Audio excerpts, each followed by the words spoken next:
Ce matin de tout notre cœur, amen. On va chanter haut et fort pour attirer les âmes à venir dans ce lieu pour que les retardataires puissent arriver. Eh bien, je sais que le principal est là, Jésus-Christ.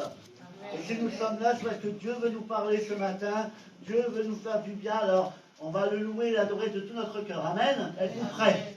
Vous êtes prêts? Êtes-vous bouillant ce matin? Êtes-vous réveillés ce matin? Si vous êtes mal réveillés, je peux prendre un seau d'eau froide et vous le lancer à la figure. Je pense que ça va vous saisir, ça va vous réveiller, mais le meilleur moyen d'être réveillé, c'est d'être rempli du Saint-Esprit. Amen. Alors on va laisser la place à notre soeur qui va nous conduire dans la louange. Que Dieu vous bénisse, que Dieu vous fasse grâce. Amen. Amen.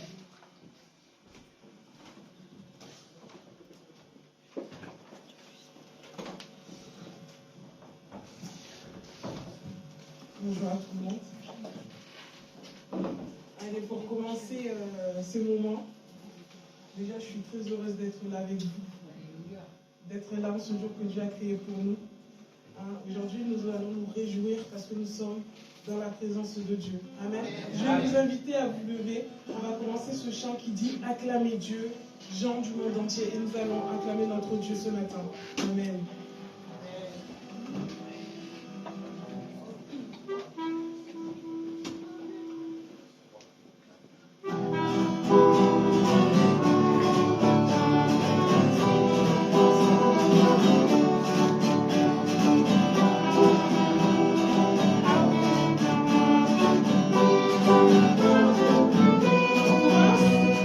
Acclamez Dieu, gens du monde entier,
Nous allons poursuivre avec le chant. Quand je regarde ta sainteté et quand je contemple ta beauté, les choses qui m'entourent ne valent plus rien pour moi. C'est-à-dire que les choses que je regarde avec l'œil, les problèmes que j'ai, eh bien, quand je suis avec le Seigneur, ben, tout ça n'a plus de valeur. Oh Seigneur, on commence. Amen.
descendu sur la terre, mais les hommes l'ont rejeté.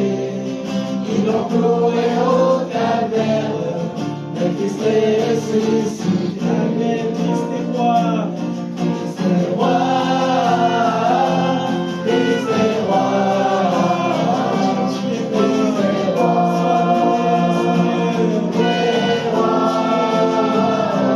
Christ est roi. Christ est roi. Christ est roi. Les croyants de tous les âges portent son nom dans leur cœur. Dans l'épreuve, ils gardent courage, car leur Dieu est un sauveur. Ils vont par toute la terre annoncer le Fils béni, fiers de porter leur bannière sur laquelle il est écrit. Christ est roi.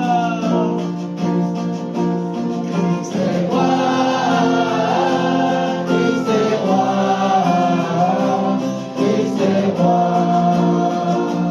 Les rois. Christ est roi. Christ est roi. Christ est roi. Les rois.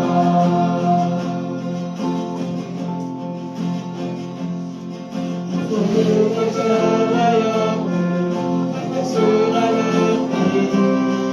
Leur Dieu sera un sauveur, à la gloire du Messie. Christ est roi. Christ est roi. Christ est roi. Christ est roi. Les rois. Christ est roi. Christ est roi. Christ est roi. Un jour les chrétiens du monde seront rassemblés par lui. Ils sortiront de leur tombe, car en lui ils ont la vie. Ils formeront un royaume, le ciel sera leur pays. Leur rive sera un songe, à la gloire du Messie. Notre cœur, Christ est roi. Christ est roi. Christ est roi. Christ est roi. Les rois. Christ est roi. Christ est roi. Christ est roi. Une dernière fois, Christ est roi. Christ est roi. Christ est roi. Christ est roi. Les rois.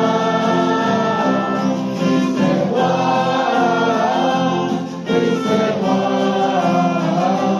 Christ est roi.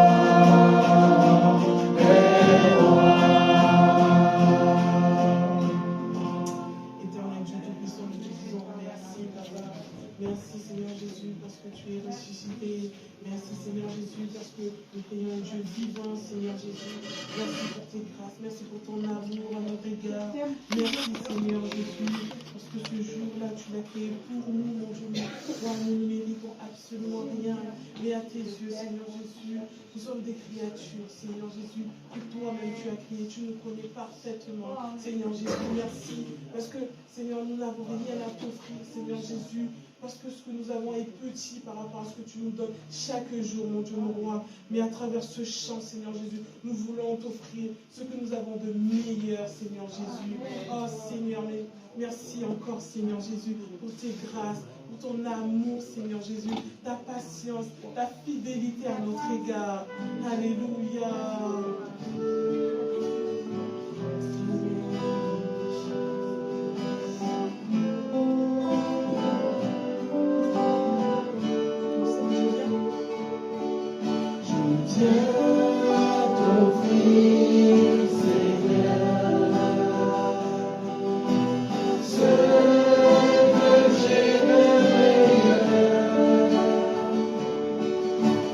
Viens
tu n'arrives pas à prier, chante ce chant de tout ton cœur. Loue ton Dieu ce matin. Loue-le. Remercie ton Dieu de ce qu'il a fait pour toi.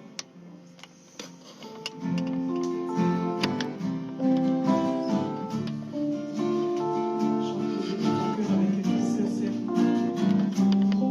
Oublie tes problèmes, oublie tes soucis. Dieu il s'occupe de tout ça. La maladie, Dieu s'occupe de tout ça. Et ce matin, aujourd'hui, loue ton Dieu. Loue ton Dieu.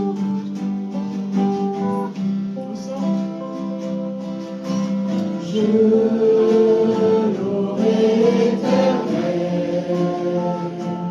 de tout mon cœur. Je raconterai toutes tes merveilles. Je chanterai ton nom.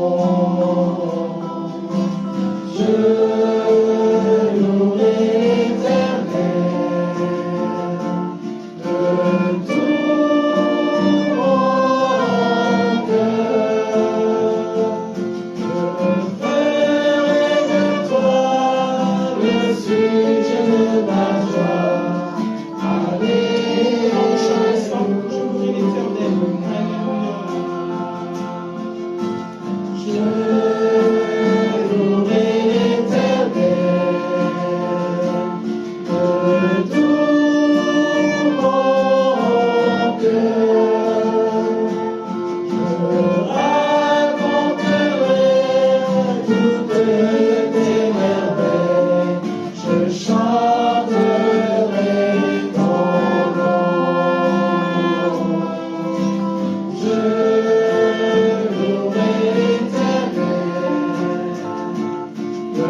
louerai l'Éternel.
chanter ce chant qui dit tu es merveilleux, mon âme s'esclave, tu es Dieu.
Amen.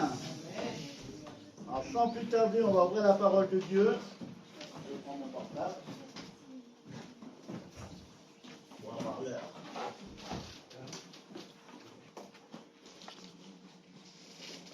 Nous allons ce matin parler de Dieu. Amen.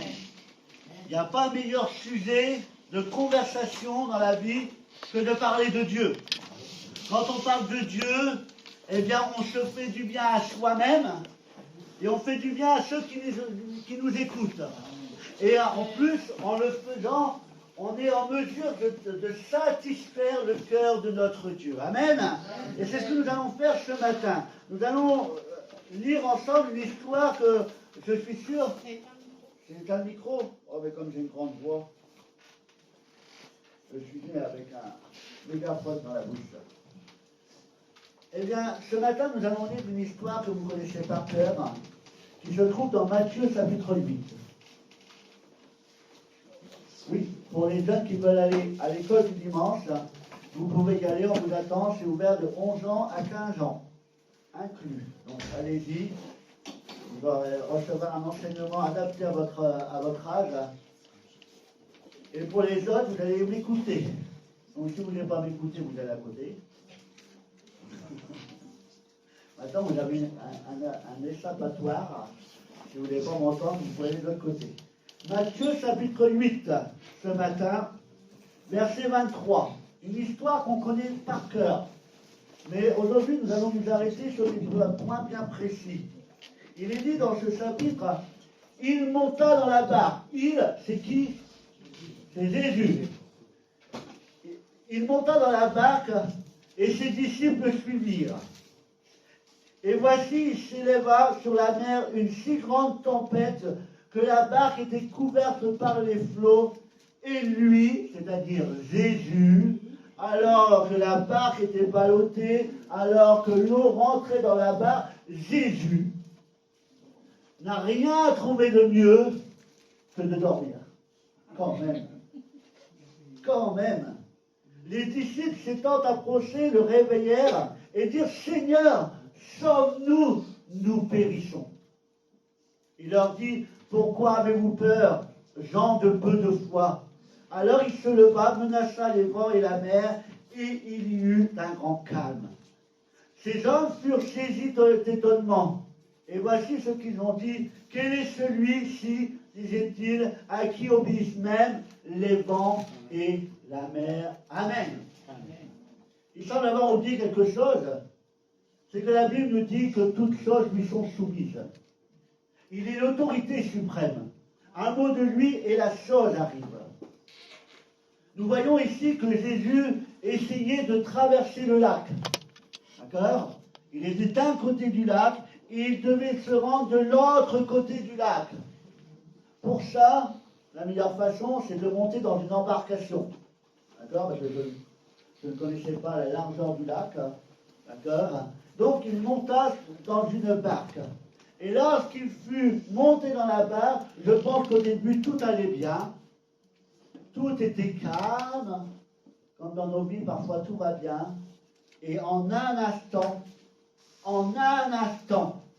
voilà que les conditions qui étaient favorables pour la traversée, en un instant, ces conditions se transforment. La Bible nous dit, eh bien, qu'une grosse tempête arrive. Une grosse tempête. Personne ne l'attendait. Personne ne l'a vu venir, mais la tempête arriva. Il est dit, les vents soufflaient fort. Les nuages se sont d'un seul coup mis à s'assombrir. Ce matin, en partant, ma fille me disait, pourquoi il fait si froid aujourd'hui? On se dit, parce qu'il n'y a pas de nuages dans le ciel pour retenir la chaleur. Hein. Donc automatiquement, il fait plus froid. Après, c'est parti dans d'autres questions. Mais là, peut-être que le ciel était bien bleu au démarrage, et d'un seul coup, les nuages sont arrivés. Des nuages bien noirs, bien menaçants. Les vents ont commencé à souffler tellement fort que les vagues frappaient la barque et provoquaient chez les apôtres. Donc les apôtres, ce n'est pas n'importe qui quand même. D'accord? Les apôtres avaient une foi merveilleuse, ils marchaient avec le Seigneur, mais pourtant, devant la tempête, il est dit que la tempête provoquait chez les apôtres de la peur. De la peur. Est-ce normal? Est-ce normal, mes bien-aimés, de ressentir de la peur dans la tempête? C'est une question. Vous avez le droit de répondre. Est-ce normal, en tant que chrétien, de ressentir de la peur lorsque l'on est dans la tempête? Lorsque les flots, les vents soufflent fort, les flots sont agités, est-ce normal, François, pour la Sainte Seine, C'est fait. Que les vagues frappent fort, il est normal qu'en tant que chrétien, on puisse faire face à la peur. Jésus a eu peur. Lorsqu'il devait aller à la croix, il a même dit à son Père, Seigneur, si tu pouvais m'épargner, si tu pouvais m'éviter cela. La peur fait partie de l'être humain. C'est un sentiment que nous avons lorsque nous affrontons des moments difficiles. Et les apôtres, à ce moment-là, ont été pris de peur. Je pense, et je ne vais pas révéler un secret, que en tant que chrétiens, et même les non-chrétiens, nous passons tous par des tempêtes. Tous. Tous par des tempêtes. À des moments, le ciel est bien bleu, et sans qu'on s'y attende, un nuage apparaît. Un petit nuage. Vous vous rappelez cette histoire qu'il n'y avait pas de pluie, puis d'un seul coup, l'homme de Dieu dit, oui, on peut voir, il y a un tout petit nuage qui arrive de rien du tout. Insignifiant, il était tout petit. Pourtant, il était sûr qu'il allait pleuvoir. Et quand il s'est approché, le nuage a pris de l'ampleur, il n'a plus. Et parfois, les nuages sont là et ils grandissent dans nos vies. La vie n'est pas un long fleuve tranquille. Il n'y a pas que des chemins qui sont pavés, où on peut marcher sans danger. Certains sont plus rudes que d'autres. Vous avez remarqué sans doute une chose, mes bien-aimés, le fait d'être chrétien ne nous évite pas les tempêtes. En ce moment, il y a une fausse doctrine qui court, qui dit que quand on devient chrétien, tout va bien, plus de problème. Ça, c'est une fausse doctrine. La Bible nous dit que Jésus a souffert, nous ne sommes pas plus que le Maître. Ce que le Maître a vécu, nous sommes appelés à le vivre. La différence, c'est que Jésus les a vécus avant nous pour nous montrer la façon dont nous devons réagir, ce que nous devons faire pour sortir vainqueurs comme lui de l'épreuve. Il y a des difficultés, je pense, ce matin dans vos vies personnelles. Et cela est inévitable. Peut-être que c'est un problème personnel, peut-être que c'est un problème au sein de votre famille, un problème dans votre couple, un problème avec vos enfants, un problème avec un ami, un collègue de travail. La difficulté est tout simplement là présente dans vos vies. La Bible nous dit dans cette tempête que les disciples prirent peur face à cette tempête qui était imprévue. Ils ont eu peur pour leur vie. Ils ont eu peur de ne pas pouvoir atteindre l'autre rive.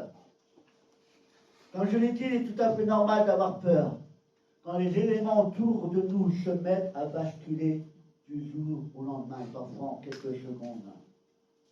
Ce n'est pas parce que vous avez peur, laissez-moi vous dire, ce n'est pas parce que vous avez peur dans la difficulté, ce n'est pas parce que pendant un moment vous êtes pris d'angoisse dans l'épreuve que cela fait de vous un mauvais chrétien. Ça ne fait pas de vous un mauvais chrétien. Pas du tout, parce que parfois on l'entend. Non. La preuve, c'est que ces apôtres ont eu peur. Ils ont eu peur. Et cela ne fait pas de vous de mauvais chrétiens. Lorsque l'eau est sur le point de remplir votre barque, parfois on est submergé, on dit je ne vais pas m'en sortir. C'est normal d'avoir peur devant la réalité de l'épreuve. Nous ne sommes pas là pour nier l'épreuve. Nous ne sommes pas une autruche. Une autruche, quand elle a peur, au lieu de fuir, elle met la tête dans le chat. Un peu bête quand même. Elle devient une proie plus facile. Face aux nuages noirs, au vent puissant, à la mer agitée, il est normal, mes bien-aimés, si tu ressens de la peur ce matin, tu ne dois pas te culpabiliser. Et si quelqu'un te culpabilise, il ne vient pas de la part de Dieu. Il ne vient pas de la part de Dieu. La peur, c'est quelque chose de naturel. Les disciples avaient peur. Pourtant, Jésus était dans la même barque qu'eux. Ça aurait dû les rassurer. En voyant le danger, les disciples interpellent le Seigneur. Alors Jésus, tu ne vois pas les vagues qui sont là, qui sont en train de balloter la barque à droite, à gauche, la barque est sur le point de couler. Tu n'entends pas le bruit du tonnerre qui gronde autour de nous. Tu ne vois pas la pluie qui tombe sans cesse, une pluie diluvienne. Je les imagine en train peut-être d'essayer d'enlever l'eau de la barque. pour éviter qu'elle ne coule. Tu n'entends pas tous ces sols, tu ne vois pas le vent qui s'ouvre et qui nous glace. Et lui, Jésus, les disciples vont lui dire, et toi, Jésus, alors que nous sommes dans la peur, nous sommes sur le point de périr, nous sommes sur le point de couler, de perdre peut-être la vie, toi, Jésus, tu ne trouves rien de mieux que de dormir. Oui, parce qu'à cette époque-là, Jésus était comme nous, il était fait de chair. D'accord? Parce que maintenant, on dit que Jésus il ne dort ni ne sommeille parce qu'il est assis à la droite de Dieu le Père. Mais quand il était ici-bas, il était de la même nature que nous. Il ne faisait pas des semaines de 35 heures, Jésus. Il n'était pas employé à mi-temps. C'était du non-stop. Donc je pense à ce moment-là, Jésus devait être fatigué de sa journée. Et il s'est dit, pendant la traversée, je vais prendre un peu de repos. Et il s'est endormi. Pourquoi Jésus était-il en mesure de dormir au plein cœur de la tempête, à votre avis? Pourquoi Jésus, alors que les disciples étaient agités, pourquoi Jésus a pu s'endormir comme si de rien n'était? Il s'est endormi. Le vent ne l'a pas gêné, le bruit ne l'a pas gêné. Il s'est endormi malgré la tempête, malgré le danger qui était imminent. Jésus a pu dormir. Pourquoi? Oui, c'est une question. Question-réponse. Pourquoi? Pour tester ses disciples. Tester, ben oui, c'est ça. Non, parce que je pense qu'il les avait déjà testés, puis Dieu connaissait ses disciples. Dieu connaissait ses disciples, Jésus connaissait ses disciples, il marchait avec lui depuis longtemps. Ouais. Oui, Jésus est maître des éléments, oui, mais c'est pas ça. Pourquoi Jésus, dans l'épreuve, face à l'adversité, il était en mesure de dormir? C'est tout simplement parce que, contrairement à ses apôtres, Jésus était dans la paix. Jésus était dans la paix. Et c'est ça qui va faire toute la différence face à vos épreuves. La différence va être votre réaction face à la difficulté.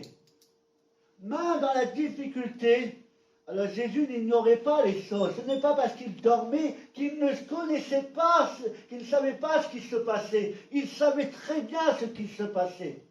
Mais lui, Jésus, avait la paix en lui. La seule chose qui nous permet de dormir, même lorsque la tempête est à son zénith, parfois on a du mal à dormir le soir, non? On a une épreuve, on a du mal à dormir. Quand on a un souci familial ou dans le travail, l'esprit est agité, on a du mal à dormir. Mais lui, Jésus, malgré tout ça, il était dans la paix. Et ce qui lui permet de dormir malgré la difficulté, c'est qu'il avait en lui une paix merveilleuse. Entre la différence, comme je l'ai dit, entre les disciples et Jésus, c'est que lui était dans la paix. Alors peut-être que ce matin, dans la tempête, tu manques de paix. Peut-être que la paix n'est pas en toi ce matin. Sache qu'aujourd'hui même, Dieu peut t'accorder la paix que tu as besoin dans l'épreuve que tu traverses. Amen. Dieu peut te donner cette paix qui te manque, qui te permettra de rester calme face aux éléments qu'il y a devant toi. Dieu peut te donner la paix dont tu as besoin. Jésus ce matin peut remplir ton cœur de cette paix merveilleuse qui te permettra de tenir bon face aux éléments qui sont en train de s'acharner sur toi pour essayer de t'anéantir, pour essayer de faire perdre ta foi. Mais sache que si tu demandes à Dieu ce matin de t'accorder la paix que tu as besoin pour traverser l'épreuve, il te la donnera. Amen. Pourquoi Jésus était-il en paix? Pourquoi était-il en mesure de demeurer dans la paix? Tout simplement parce que Jésus avait appris quelque chose que ses disciples n'avaient pas encore réalisé.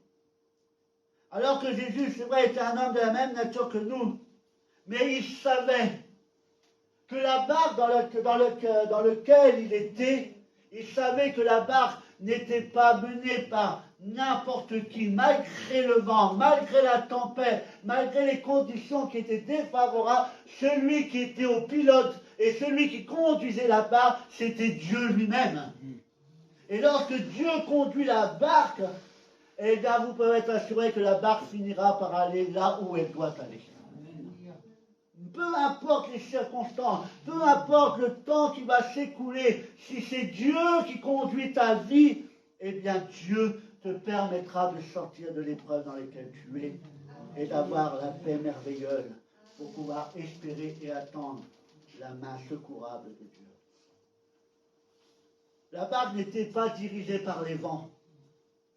Il savait que cette barque était dirigée par son Père, par les mains de son Père. C'est Dieu qui a entre ses mains la barque qui dirige le bateau, qui dirige la barque. Ce matin, qui dirige ta vie? Qui dirige ta vie? La peur ou Dieu? Et selon ta réponse, cela va faire une grande différence dans la conclusion de la chose. Qui conduit ta vie ce matin, mon frère, ma soeur, mon ami? Qui conduit ta vie ce matin? Est-ce Dieu ou est-ce la peur? Malgré la tempête, Dieu est en mesure de conduire la barque là où elle doit aller. Même si dans la barque, un gros trou apparaissait, on se dirait la barque devrait couler, mais si c'est Dieu qui conduit la barque, elle pourrait avoir un grand trou en plein milieu, elle ne coulerait pas. Elle irait là où elle doit aller. Alors oui, tu passes par des moments difficiles, ne viens pas me poser la question pourquoi tu passes par là, je n'en sais rien. Demande à Dieu, c'est lui qui sait tout. Mais si tu passes par là, c'est qu'il y a une raison. Il y a une chose qu'il ne faut pas que tu oublies surtout. Il est dit dans la parole de Dieu, je ne te l'ai pas donné, cherche pas, dans Romains, il est dit que tout concourt au bien de ceux qui aiment Dieu. Tout ce que tu as à faire, c'est d'aimer Dieu, d'espérer en Dieu et t'attendre à Dieu. Dieu t'a promis qu'il te garderait le jour de ton départ jusqu'au jour de ton arrivée.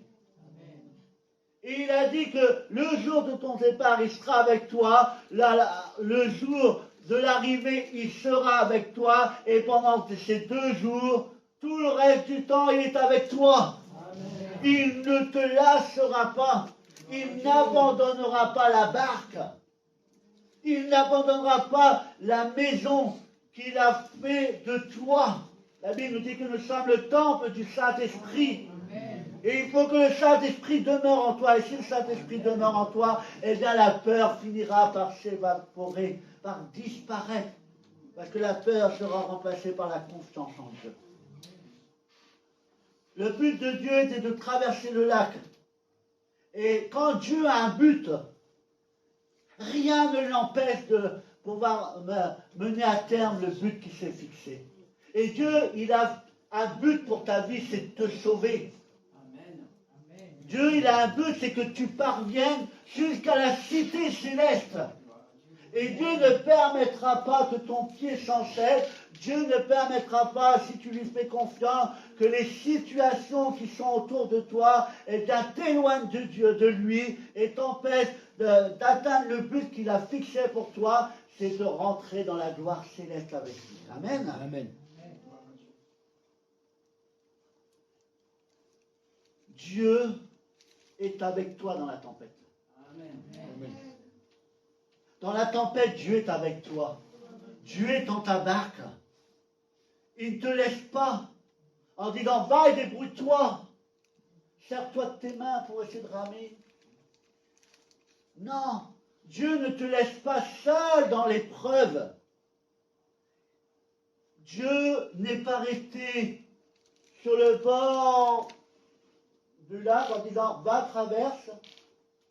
Et puis il n'a pas traversé tout seul, et puis il n'est pas en train de t'attendre de l'autre côté en disant ben, dépêche-toi un petit peu. Non, Dieu n'est pas comme ça.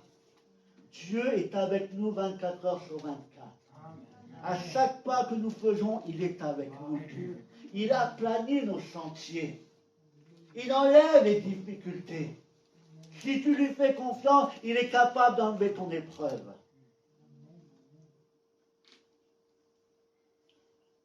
Lamentation chapitre 3, nous dit au verset 19 à 23, quand je pense à ma détresse et à ma misère, peut-être que ce matin tu es dans la détresse, peut-être que ce matin tu es dans la misère, d'accord? Quand je pense à ma détresse et à ma misère, à l'absinthe et au poison, quand mon âme s'en souvient, elle est abattue au-dedans de moi. Et voici ce qu'il dit. Voici ce que je veux repasser en mon cœur, ce qui me donnera de l'espérance dans mon épreuve, ce qui me permettra d'aller de l'avant, c'est de savoir qu'envers moi, que pour moi, les bontés de l'Éternel ne sont pas épuisées. Les bontés de l'Éternel ne sont pas épuisées. Le secours de Dieu est encore valable aujourd'hui. Il dira, ces compassions ne sont pas à leur terme. Elles se renouvellent tous les ans. C'est pas tous les ans? Faut que je sorte ma version de la Bible alors. Ces compassions envers moi ne sont pas arrivées à leur terme, elles se renouvellent chaque matin. Et voilà ce qu'il dit, oh que ta fidélité, Dieu, est grande. Les bontés de l'Éternel, mon frère, ma soeur, ne sont pas épuisées pour toi ce matin. Ces compassions se renouvellent chaque matin. Tu t'es levé ce matin, et bien ce matin, les compassions de Dieu sont pour toi. Amen. Alors peut-être que l'épreuve a fait disparaître la paix dans ton cœur. Peut-être que ton âme n'est plus dans la paix ce matin. Et je ne vais pas t'en blâmer.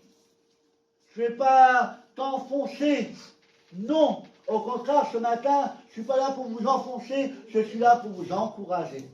Ce matin, c'est un message d'espoir. Un message qui nous permet bien, de continuer la marche avec le Seigneur sans avoir de crainte en nous. Malgré les difficultés, mes amis, voici ce qu'il disait, que ces bontés, les bontés de l'Éternel ne sont point épuisées. Mais pour pouvoir traverser la tempête, Jésus était endormi, oui. Mais toi aussi, dans la tempête, il faut que tu te réveilles et que tu fasses en sorte que ta foi augmente. Vous savez, l'épreuve que les apôtres ont traversée a permis une chose, c'est que leur foi grandisse. Que leur foi grandisse, atteigne un palier supérieur. Peu importe ce que tu vis aujourd'hui. Et je ne suis pas là pour minimiser ta tempête. Ce n'est pas le but. Je ne suis pas là pour te dire que ta tempête dans ta vie, ce n'est rien. Ce n'est pas du tout mon but. Tout ce que je veux te dire ce matin de la part de Dieu, que peu importe ce que tu vis aujourd'hui, Dieu reste bon pour toi. Dieu reste bon. Si la barque se remplit et que tu dis, oh, je n'ai plus aucun espoir, ça y est, c'est le coup de grâce. C'est pas la même grâce. C'est le coup final, je vais couler, je ne vais pas me relever. Ce n'est pas les paroles d'un chrétien qui a la foi.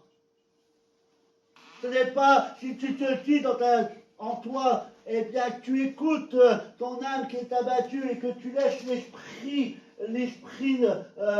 humain te parler et te dire, eh bien tu t'en sortiras pas, eh bien ne l'écoute pas. Ne l'écoute pas. Malgré, si ta vie, si la barque est remplie d'eau ce matin, que tu es prêt à, l'eau est arrivée là et qu'il ne faut plus grand chose pour passer en dessous, sache que malgré la difficulté, et même si tu es à la limite de craquer, il y a un espoir. Il y a un espoir. La Bible nous dit que là, la barque se remplissait et elle était peut-être le point de couler. Peut-être que ce matin, en venant à l'église, la situation s'est aggravée.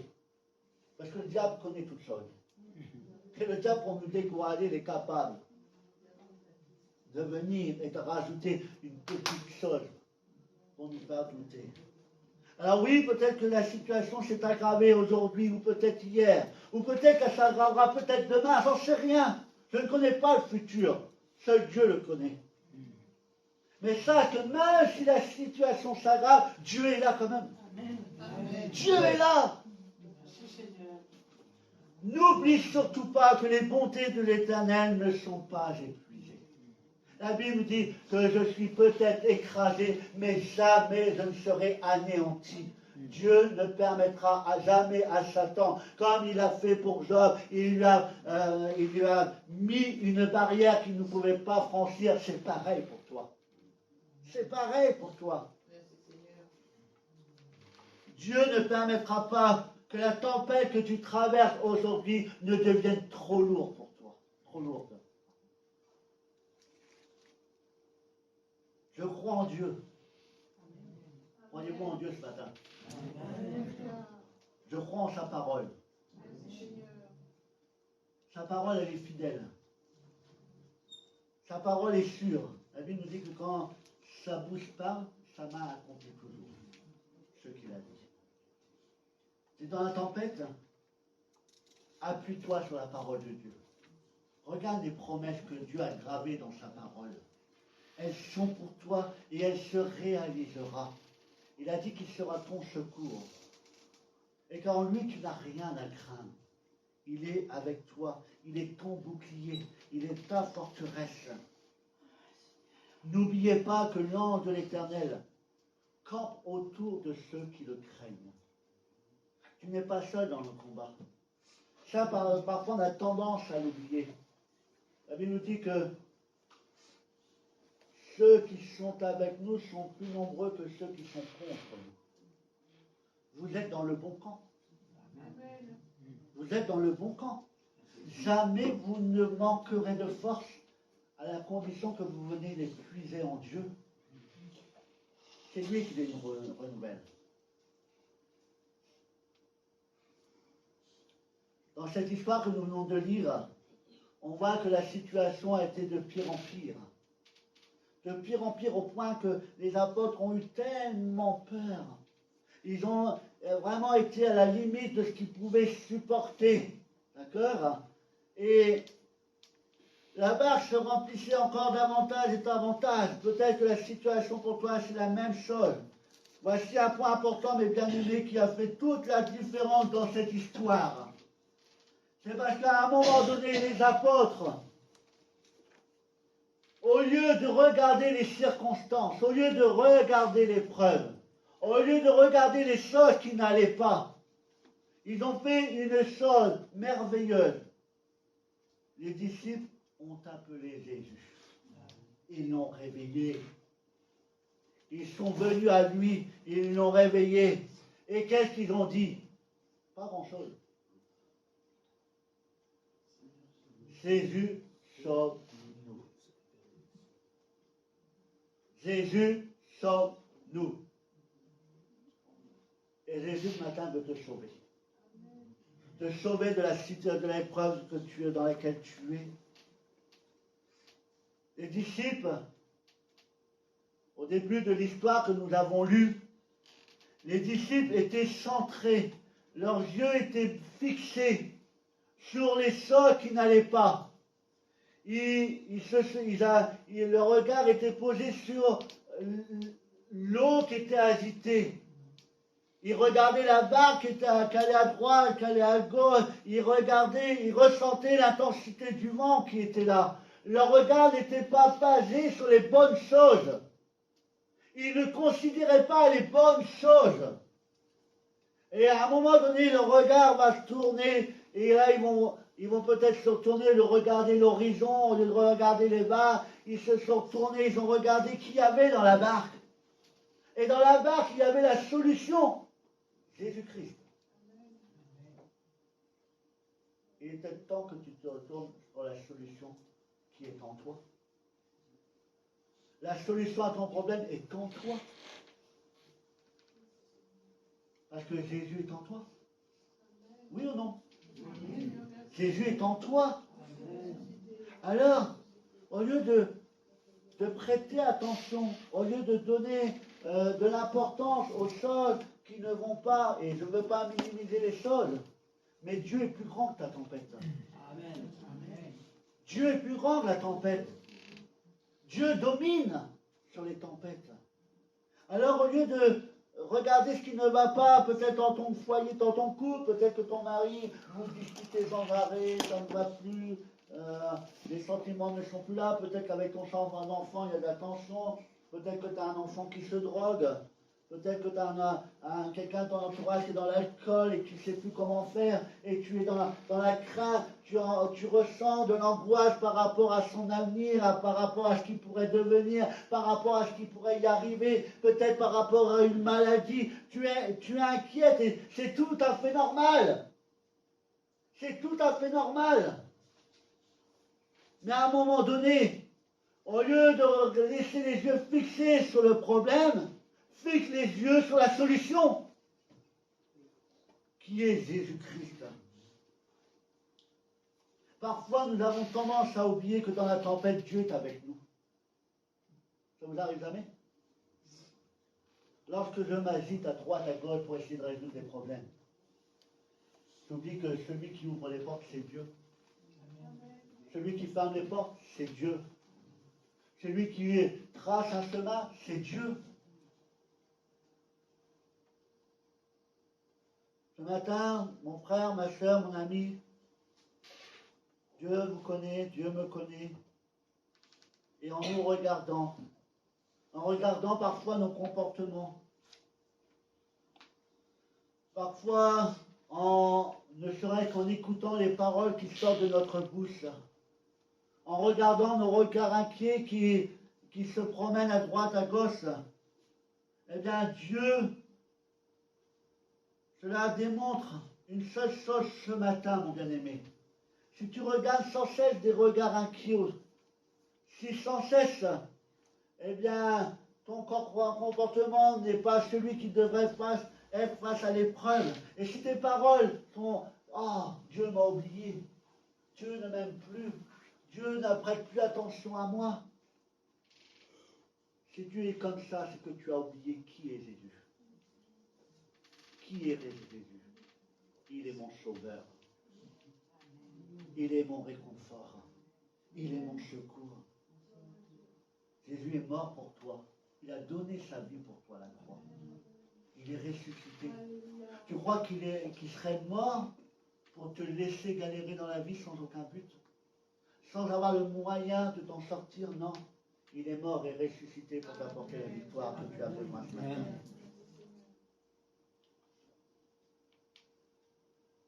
Alors ne te prête pas attention aux éléments qu'il y a autour de toi. La tempête est là. Mais la chose la plus importante dans la tempête, c'est de savoir que Jésus est là. Peut-être que tu n'as imaginé que l'échec ce matin dans ta vie. L'échec par rapport à l'épreuve. Peut-être que tu n'envisages que le naufrage ce matin. Parce que quand tu regardes les éléments, c'est vrai, tu te dis jamais je m'en sortirai. Jamais je m'en sortirai. Tout simplement parce que tu comptes sur tes propres forces. Mais ce n'est pas ça qui compte. Ce n'est pas par mes propres forces, a dit le Seigneur. Ce n'est pas par mes propres moyens. Mais c'est par quoi? Vous dormez? Ce n'est pas par mes propres forces, mais par le Saint-Esprit de Dieu. Par le Saint-Esprit. Le Saint-Esprit est une aide que le Seigneur nous a envoyée. Le Saint-Esprit, Dieu l'a envoyé pour nous soutenir, pour nous réconforter, pour nous encourager, pour nous délivrer, pour nous montrer la voie à suivre. Alors, c'est bientôt fini. Oh, j'ai pas duré longtemps ce matin. 11h11. Voici un passage de la parole de Dieu, le psaume 121. Est-ce que vous le connaissez? Cantique des degrés. Je lève mes yeux vers qui? Vers les montagnes. D'où me viendra le secours? Si tu laisses tes yeux posés sur ta difficulté, tu ne vas pas t'en sortir. Lève les yeux vers les montagnes. Lève les yeux vers l'Éternel, parce que c'est de lui que te viendra le secours. Le secours me vient de l'Éternel, qui a fait les cieux et la terre. Amen. Il ne permettra point que ton pied chancelle. Celui qui te garde, aujourd'hui, il ne dort, il ne sommeille. Voici, il ne sommeille ni ne dort, celui qui garde Israël. Amen. Et Dieu garde son peuple. Dieu n'est pas en train de dormir. Non. Il n'est pas en train de dormir. Il se tient à la brèche, prêt à te secourir. Mais le secours te sera accordé à la condition que tu lui demandes. Demandez et vous recevrez. Demandez et vous recevrez. À un moment donné, les apôtres ont demandé à Jésus, sauve-nous. A-t-il répondu à leur demande? Oui, il est venu à leur secours. Et c'est ce que tu dois faire ce matin. Demander le secours de l'Éternel. Je crois qu'il y en a un peu après. Pendant que... Non, avant, excuse-moi, je ne l'ai pas lu avant. L'Éternel est celui qui te garde. L'Éternel est ton ombre à ta main droite. Pendant le jour, le soleil ne te frappera point, ni la lune pendant la nuit. L'Éternel te gardera de tout mal. Il gardera ton âme. L'Éternel gardera ton départ et ton arrivée dès maintenant et à jamais. Amen. Amen. Et ça, tu dois te le dire. Chaque jour, lorsque tu passes par une difficulté, mais prends la parole de Dieu. Prends la parole de Dieu et cite-la. Verbalise-la. Et tu verras, ton âme se trouvera renforcée, encouragée. Mon frère, mon ami, c'est bientôt fini, dans 3 minutes c'est fini. Mon frère, ma soeur, mon ami, regarde à Jésus maintenant. Regarde à Jésus, c'est tout ce que tu as à faire. Les apôtres, c'est tout ce qu'ils avaient à faire. Ça leur a pris un peu de temps. Et vous savez pourquoi la tempête a pris aussi d'importance? C'est parce que leur temps de réaction a été long. Et plus long tu seras, plus tu mettras de temps à réagir, à avoir le bon réflexe, c'est-à-dire de te tourner directement vers Dieu, eh bien, pendant que tu réfléchis, qu'est-ce que je dois faire, qu'est-ce que je dois faire, qu'est-ce que je dois faire, la situation va s'aggraver. Plus tôt tu inviteras Jésus dans la difficulté, plus tôt tu auras la solution. Je ne dis pas d'erreur. Non. Plus tôt le Seigneur est avec moi, plus tôt je serai encouragé, plus vite j'aurai la solution. Regarde à Jésus, c'est tout ce que tu as à faire ce matin. Tu dois compter sur lui ce matin. Compter sur Jésus-Christ ce matin. Un regard sur Jésus et tout peut changer. Les apôtres ont posé le regard sur Jésus et tout a changé. Tout a changé. Dis, tu as seulement à dire ce matin, Seigneur, viens à mon aide, viens à mon secours. Quand les apôtres ont appelé Jésus-Christ, on fait appel à lui. Le Seigneur s'est réveillé, je pense qu'il s'est levé dans la barque. Et qu'a-t-il fait? Qu'a-t-il fait? Qu'a-t-il fait? Il a ordonné aux éléments de se calmer. Il a ordonné à la tempête de disparaître. Et que s'est-il passé? La tempête s'est calmée. Les nuages se sont dissipés. Plus de nuages gris, plus de pluie, plus de tonnerre. La mer qui est en train de les balloter à droite, à gauche. D'un seul coup, le lac, pardon, pas la mer, le lac, l'eau elle est devenue calme. Et la barque a continué son chemin. Parce que celui à qui tout est soumis, c'est Dieu. Un mot de Dieu et la chose.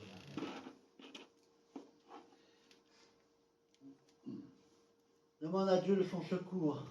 Je ne sais pas comment ni quand, mais je crois que la délivrance est pour vous ce matin si vous faites appel à Jésus-Christ. Le Seigneur, il est dans la barque. Et le Seigneur, il est dans ta barque ce matin. Il est là pour te secourir. Les vents et les flots se calmeront et la tempête s'arrêtera. Vous rappelez-vous la phrase que les apôtres ont dit. Ils étaient dans l'étonnement. Vous n'avez jamais été étonné devant les actions de Dieu? Moi, j'ai été étonné. Parfois, on demande un truc à Dieu, et quand on regarde ce que Dieu a fait, on est étonné. On s'attendait à avoir ça, mais on a eu ça. Mais ce qu'on a eu, c'est beaucoup plus de ce qu'on avait demandé. C'est vrai. C'est vrai. Et ces hommes, ces apôtres, pourtant ils ont vu Jésus à l'œuvre quand même. Il est dit d'eux qu'ils furent saisis d'étonnement. Quel est celui-ci, disait-il, à qui obéissent même les vents et la mer? Et oui, tout est soumis à Dieu.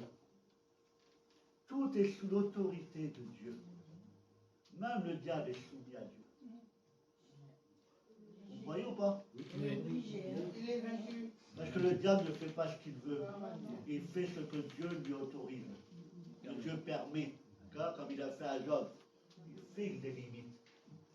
Il sera toujours inférieur à Dieu.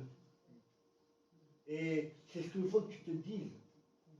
Dis-toi que celui qui est contre toi est inférieur à celui qui est avec toi. Et si tu te dis ces choses-là, eh bien, tu ne verras plus les épreuves de la même façon, tu sortiras vainqueur de tes épreuves. Celui qui est avec nous est plus fort que celui qui est dans le monde. Je n'invente pas ces paroles, ils sont tirées de la Bible. Regarde à Jésus, mon frère, ma soeur, mon ami. Remarquez l'action de Jésus à l'appel de ses disciples. Grâce à l'action de Dieu et à ses paroles, les disciples de Dieu vont passer de la peur à la tranquillité. De la peur à la paix. Et Dieu va les emmener sur l'autre bord, comme on le chante des fois. Il n'a pas dit que tu coulerais, il a simplement dit d'aller sur l'autre bord. Et Dieu savait que Jésus et les apôtres devaient atteindre l'autre rive, parce que si vous continuez à lire l'histoire, sur l'autre rive, il y avait quelqu'un qui attendait, qui avait besoin du secours de l'Éternel. Il y avait sur l'autre côté un homme qui était possédé par des esprits mauvais. Alors la barque avait besoin d'aller de l'autre côté. Et Dieu veut t'amener quelque part. Et sache que Dieu t'amènera là où il faut que tu sois. Peu importe ce qui se passe, rien ne pourra l'empêcher. Alors fais-lui confiance ce matin. Amen. Fais-lui confiance de tout ton cœur. Et une dernière chose que je te laisserai sur ton cœur. Dieu transforme le mal en bien. Dieu transforme le mal en bien. Et dans l'épreuve, la grâce de Dieu va surabonder pour toi. Amen. C'est ce que nous devons croire ce matin. Alors, comme les apôtres, faites appel à Jésus-Christ dans vos tempêtes. Faites appel à Jésus-Christ. Il fera en sorte que la tempête s'éteigne. La tempête disparaît. Peu importe la difficulté, que ce soit dans votre santé physique, morale et spirituelle, que ce soit dans vos finances, que ce soit dans votre foyer, que ce soit par rapport à vos enfants, que ce soit par rapport à votre travail, ou peu importe la difficulté, il n'y a rien que Dieu puisse faire ce matin. Il n'a pas changé, il est toujours le même. Ce qu'il a fait hier, il le fait encore aujourd'hui. Et ce qui est merveilleux, c'est qu'il sera encore en mesure de le faire demain. Tout dépend de la foi que tu as en lui. Si tu as une petite foi, tu recevras de petites choses. Si tu as une grande foi, tu recevras de grandes choses. Amen. On baisse nos têtes et on prie ensemble ce matin. Alors, je te remercie pour ta parole. Et peut-être que c'est vrai, ta mère, si tu ne parles pas en vain. Et peut-être que ce matin, dans ce lieu, il y a des hommes, des femmes, des bien-aimés, dont la barque est sur le point de couler. Eh bien, Seigneur Dieu, tu veux les rassurer ce matin en disant que peu importe les éléments, peu importe les choses qui se passent dans ta vie, dans ton foyer, dans ton travail, peu importe l'épreuve que tu traverses, sache que Dieu est avec toi. Dieu ne t'a pas abandonné. Jésus veille sur ta vie. La Bible nous dit que nous avons de la valeur aux yeux de Dieu, que Dieu prend soin de ses enfants. Il a dit à travers une parabole qu'il laissait les 99 pour aller chercher la 100e. Et là où tu es dans la tempête, Dieu est avec toi. Tu n'as pas besoin de l'inviter à monter dans la barque avec toi. Il est déjà dans la barque. Il est déjà avec toi depuis le début, sans que tes yeux étaient aveuglés. Tu ne le voyais pas parce que ton regard n'était pas tourné dans le bon sens. Aujourd'hui, tu dois faire comme l'ont fait les apôtres. À un moment donné, ils ont, sans détourner les regards, ils ont tourné les regards. Ils ont posé les yeux sur Jésus. Ils sont venus. Ils ont fait appel à lui. Seigneur, sauve-nous. Crie-le ce matin, Seigneur, sauve-moi de ma situation. Sors-moi de mon épreuve. Elle me fait tant souffrir, elle me fait tant de mal. Cela dure depuis longtemps. Je viens chercher ce matin le secours de l'Éternel. Tu as dit ce matin à travers le message que nous avons entendu que tu étais là et que tu étais en mesure de calmer la tempête, de faire disparaître la tempête. Alors demande-le ce matin à Jésus-Christ. Demande-lui ce matin qu'il mette fin à la tempête qui est la tienne. Qui t'apporte la délivrance, qui t'apporte la guérison, qui t'apporte la réconciliation que tu as besoin avec peut-être ton mari, ta femme, avec tes enfants, avec ton entourage, ton voisinage. Il n'y a rien que Dieu puisse faire ce matin. Toute tempête, à toute tempête, une solution. Mais une solution qui vient de la part de Dieu. Laisse-le faire, fais appel à lui ce matin. Contrairement aux apôtres, tu n'as pas besoin de réveiller Jésus ce matin. Tu n'as pas besoin de le réveiller. La Bible nous dit qu'il nous donne le sommeil, celui qui garde Israël. Il est tout à fait réveillé. Il est tout à fait conscient de ce que tu traverses. Il attend une seule chose de toi. Demande et tu recevras. Mais demande d'un cœur sincère. En ayant toi la paix merveilleuse qui vient de lui. Je vous donne ma paix, non pas comme le monde donne. Car la paix du monde est une paix éphémère. Il parle de peine, mais ne cesse de se faire la guerre. Dieu veut t'apporter la véritable paix qui te sera bénéfique dans l'épreuve. Tu ne verras plus l'échec, tu verras la victoire en Jésus-Christ. Alors maintenant, fais appel à lui. Laisse-le te guider. Laisse-le t'amener sur l'autre rive. Et tu verras si tu lui fais confiance. Tu seras en mesure, dans un avenir très proche, peut-être dans quelques minutes, peut-être demain, peut-être la semaine prochaine, tu viendras, tu nous diras, le Seigneur a fait ce que je lui ai demandé. Il a fait disparaître la tempête. Il m'a apporté la victoire. À lui revienne la gloire, l'honneur, la puissance, dès maintenant et pour les siècles des siècles. Amen. Amen. Amen. On reste dans cet esprit. Et ce matin, si tu traverses une tempête, et qu'enfin tu as le réflexe de venir à Dieu, tu as ce bon réflexe comme les apôtres, de te tourner vers Jésus-Christ et tu te dis, c'est aujourd'hui le jour de la délivrance. C'est aujourd'hui que Dieu va m'accorder la délivrance. C'est aujourd'hui que Dieu va me secourir. Parce que j'y crois de tout mon cœur. J'y crois. Et plus que je crois en sa parole, je vais voir la chose arriver. Amen.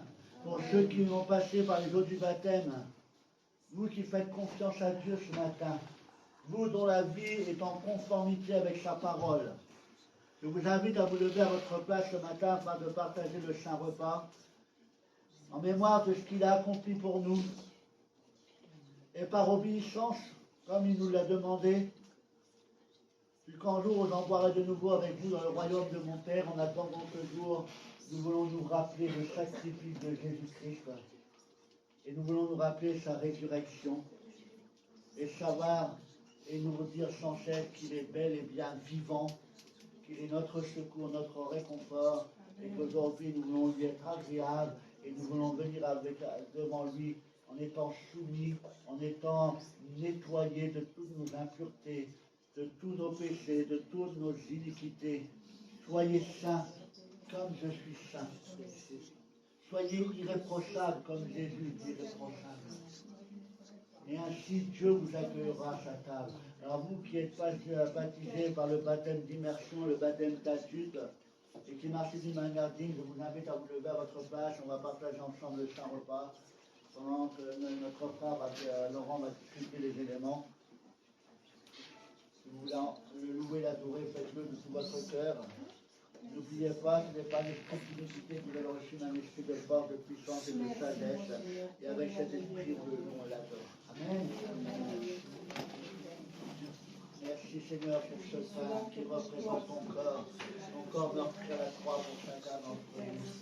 Ton corps a été meurtri à cause de nos péchés, à cause de notre désobéissance.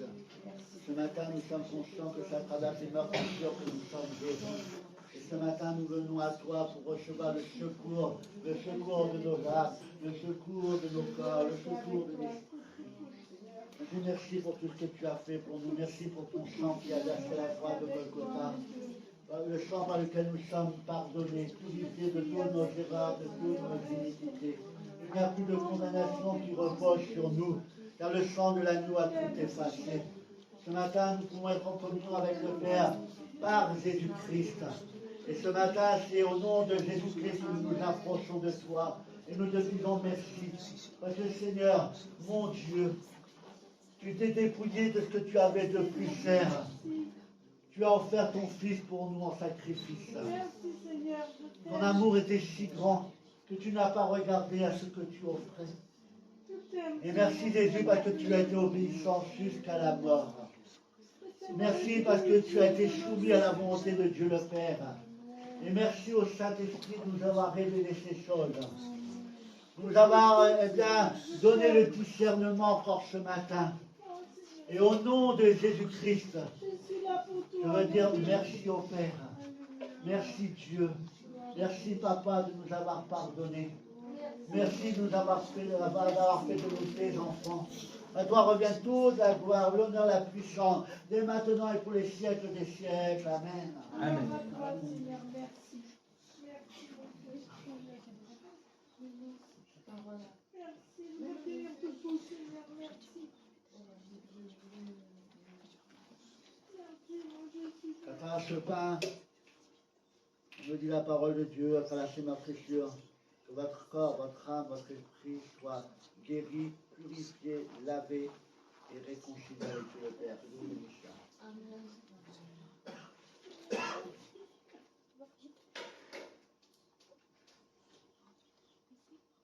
Et que le sang de l'agneau vous lave encore ce matin. Dieu vous pardonne vos péchés ce matin. N'ayez plus d'amertume en vous. N'ayez plus de honte par rapport à ce que vous avez fait, par rapport à vos erreurs, par rapport à vos manquements, par rapport à votre rébellion. N'ayez plus en vous tous ces sentiments, car le sang de l'agneau vous pardonne ce matin. Toutes choses anciennes sont passées, toutes choses deviennent nouvelles ce matin. Que Dieu vous bénisse. Amen.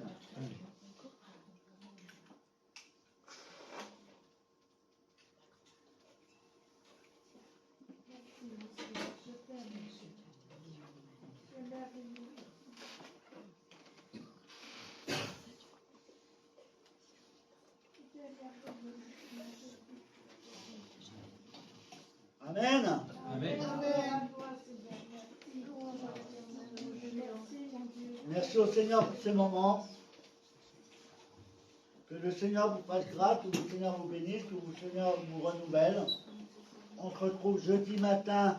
Oui, vous pouvez me retrouver si vous voulez au travail. Hein. une armée gare en plein rayon, je ne serais pas contre. Voilà. On se retrouve jeudi après-midi, 14h30 dans ce lieu pour notre réunion de prière et d'études bibliques. On se retrouve samedi, 14h30 pour la répétition pour le groupe de louanges. On se retrouve dimanche matin à 10h pour le culte. Le dimanche à 13h30 pour notre réunion d'évangélisation. Et l'école du dimanche pour les enfants de 4 à 10 ans la semaine prochaine. Voilà, ramenez vos enfants afin qu'ils puissent grandir et connaître Dieu dès leur plus jeune âge. Amen. Amen. Voilà, donc on compte sur vous, je compte sur votre présence. Encore beaucoup d'absents. Je ne sais pas ce qu'il faut faire pour qu'ils viennent. De toute façon, peu importe ce qu'on fera, ça ne servira à rien. Il faut tout simplement qu'ils soient soumis à l'Esprit de Dieu, qu'ils écoutent la voix de l'Esprit et qu'ils puissent prendre conscience que leur place est dans l'Église et non pas dans le monde. Amen. Nous sommes dans le monde, mais nous n'appartenons plus à ce monde. Nous n'appartenons plus à ce monde.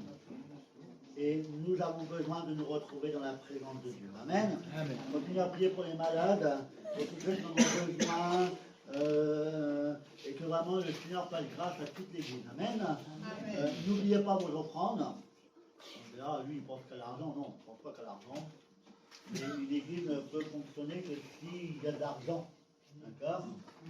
La facture d'électricité, il faut bien la payer. La facture de chauffage, il faut bien la payer, ainsi de suite. Donc voilà. Donc pensez-y. L'Église se porte bien. Les offrandes sont en augmentation. Merci Seigneur. Merci pour votre sérieux. Merci pour votre aide, pour votre soutien à l'œuvre du Seigneur. Sachez que chaque centime que vous donnez ne vont pas dans notre poche personnelle. Hein. Je ne suis pas en train de me faire un pactole à la banque, non, pas du tout. Non. Chaque centime que vous donnez sont utilisés pour l'œuvre du Seigneur. C'est-à-dire pour le bon fonctionnement, pour le salaire des pasteurs, le salaire de la secrétaire. Non, je ne sais même pas si c'est secrétaire, voilà. Et tous ceux qui travaillent à côté, mais surtout avec vos dons, eh bien, c'est surtout l'association culturelle, c'est-à-dire l'entraide. Alors, pour ceux qui en ont besoin, l'entraide alimentaire, vestimentaire, vous avez des personnes qui vont intervenir auprès des femmes de la rue. Nous avons, ici, on a 2 frères de Gournay qui participent, comment on appelle ça, au maraude. C'est-à-dire que notre frère Benoît et notre frère Sébastien, je crois que c'est tous les 15 jours, je crois, à peu près, ils vont dans les rues de Rouen et dans les alentours pour aller à la rencontre des sans-abri, pour leur apporter de l'aide, du soutien, ainsi de suite. Voilà, donc il y a beaucoup de choses qui se font, il y a des aides humanitaires pour des pays qui sont en guerre. La dernière fois, il y a eu un poids lourd qui est parti pour l'Ukraine et tout ça, donc tous vos dons servent à ça. C'est pas pour nous, c'est pour aider ceux qui en ont besoin, c'est également pour venir au secours de certaines assemblées qui ont des projets mais qui n'ont pas forcément les finances pour les réaliser. Eh bien, on leur donne également un petit coup de pouce pour bien mettre en place l'œuvre que le Seigneur a voulu pour eux. Donc, et tout cela n'est pas fait dans le secret. Vous pouvez être au courant de tout, vous téléphonez au secrétariat de Saint-Étienne, vous demandez à avoir les comptes, rien de secret, tout est bien noté, tout est bien inscrit, on ne peut rien vous cacher parce que c'est même suivi par un commissaire aux comptes, donc on ne peut rien cacher, le moindre centime qui rentre et le moindre centime qui sort, il faut qu'il y ait une explication. Donc voilà, donc n'hésitez pas, si vous avez envie de faire un don, de faire une offrande exceptionnelle, faites-le. L'argent sera bien employé et c'est uniquement pour que le règne de Dieu avance et pour propager la bonne nouvelle de Dieu. Amen. Amen. Alors que Dieu vous bénisse, que Dieu vous fasse grâce durant la semaine. On va terminer par un chant. D'accord? On en compte sur vous. Vous avez bien chanté. On va finir avec une joie de gaieté, avec le bonheur en nous. On est heureux d'avoir vu notre sœur Philomène. Alors, tu reviens quand tu veux. Quand je peux. Quand tu veux. Quand je peux ici, quand je serai ici, je viens. Alors, Quand je suis pas là. donc, voilà, vous êtes la bienvenue, on est heureux de t'avoir revu. Merci pour Que votre Dieu accueil. te garde, que Dieu t'encourage, que Dieu Merci. t'aide. Et sache que à ton nez, tu as toujours une famille qui pense à toi, on prie pour toi. Merci. Et on est unis les uns avec les autres. Amen. Amen. Alors, on se lève à notre place, on termine par un chant, tous ensemble.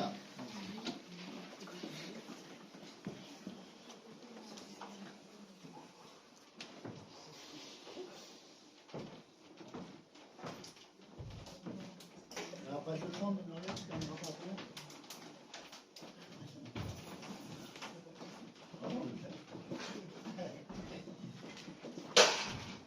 Ah, ben, vous êtes déjà venus.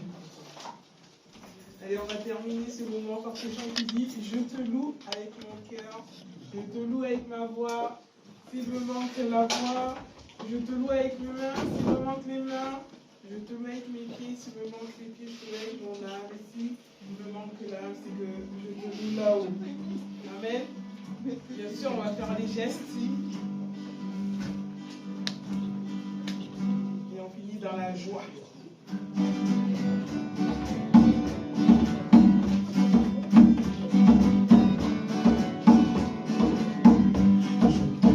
Avec mon cœur, je te loue avec mon cœur, je te loue avec ma voix, je te loue avec ma voix. S'il me manque la voix, je te loue avec mes mains. S'il me manque les mains, je te loue avec mes pieds.